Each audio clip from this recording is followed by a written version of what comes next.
ভরবো। এটা প্রথমে আমরা সিলিন্ডারগুলোকে বার করে ম্যাটের উপরে রাখবো, ঠিক আছে? রাখার পরে আর এগুলোকে আমরা বলি এক একটা সকেট, ঠিক আছে?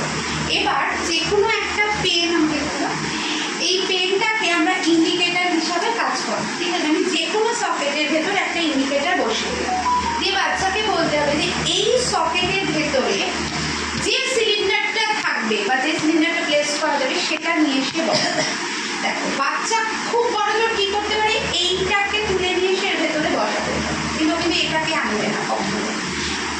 ও যখন দেখছে যে এই সিলিন্ডারটা এই সকেটের ভেতর ফিট হচ্ছে না, তখন ও এটা সরিয়ে দেবে। ও কী করবে, এটাকে যখন ও দেখবে এটা ভর্তি মানে একদম এর মুখের সাথে পেট করে গেছে না, আমাদের জিনিসটা ক্লিয়ার। আবার আমি ধরো এটা দিয়ে দিলাম, দিয়ে বললাম এই সকেটের সিলিন্ডারটা নিয়ে ও হয়তো এটা নিয়ে চলবে।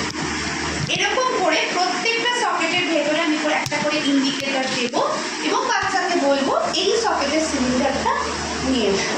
ও এটা নিয়ে ধরো সাপোজ ও এটা আনবে, কিন্তু এটা যখন বসছে না, ফিট হচ্ছে না, তখন এটা নিয়ে এসে দেন এটা এই সকেটের সিলিন্ডারটা এটা নিয়ে এলো, আর লাস্ট হয়তো এটা দিলাম এবং এইটা হচ্ছে সিলিন্ডার ব্লকস। এটার থেকে বাচ্চা কি শেখে, যেটা সেটা হচ্ছে দেখো এই তিনটে আঙুল দিয়ে আমরা এটাকে গ্রিপ করি। কেন আমরা এই তিনটে আঙুল দিয়ে পেন্সিল ধরি? বাচ্চাকে পেন্সিলের গ্রিপিং ধরানোর জন্য এই কাজটা প্রথমে শেখানো। আর কোনো বাচ্চা পেন্সিল ধরতে চায় না, কেন? এগুলোকে দেখা লাগে, আর পেন্সিল তো ভীষণ দেখা। আমরা দেখে অনেকক্ষণ একটানা নিতে এগুলো ফুলে ফুলে যায়, ওদের হাতে এগুলো তো ভীষণ নরম, তাই জন্য ওদের দেখা লাগে। সেই জন্য ওদেরকে কী করা হয়, ফার্স্ট এই কাজটাকে করিয়ে দেওয়া, ঠিক আছে? এটা একটা হয়। আরেকটা হচ্ছে শেপস সম্পর্কে ওদের একটা আইডিয়া, ঠিক আছে? এইটা আমরা সিলিন্ডার বক্স থেকে শিখি। তো এবার ওয়ার্কটা নিজেরা লেখা